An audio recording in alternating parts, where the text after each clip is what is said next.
నేపాల్లో జెన్సీ ఉద్యమం తర్వాత జరిగిన సార్వత్రిక ఎన్నికల ఫలితాల్లో ఆర్ఎస్పీ గెలుపు దిశగా దూసుకెళ్తోంది. మొత్తం 165 సీట్లకు పోలింగ్ జరగగా ఓట్ల లెక్కింపు ప్రారంభం నుంచి ఆర్ఎస్పీ స్పష్టమైన ఆధిక్యాన్ని కనబరుస్తోంది. మొత్తం 165 సీట్లకు గాను 94 చోట్ల ఆర్ఎస్పీ అభ్యర్థులు ముందంజలో ఉన్నారు. మరో 109 సీట్లలో ముందంజలో కొనసాగుతోంది.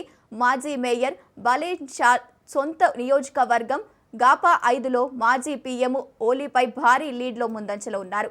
అలాగే నేపాలీ కాంగ్రెస్ 7 నుంచి 11 సీట్లతో, మాజీ ప్రధాని కేపీ శర్మ ఓలీ పార్టీ 4 నుంచి 12 సీట్లతో మాత్రమే ఆధిక్యంలో ఉంది.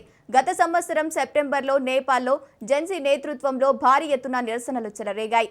మొదట సోషల్ మీడియా బ్యాన్పై మొదలైన ఈ ఆందోళన తర్వాత అవినీతి, నిరుద్యోగం, ఆర్థిక అసమానతలు, పాత రాజకీయ నాయకుల అధికార దుర్వినియోగం వైపు విస్తరించాయి. ప్రస్తుతం వెలువడుతున్న ఫలితాల ఆధారంగా బాలెన్ షా గెలుపుపై ధీమా వ్యక్తం చేస్తున్నారు.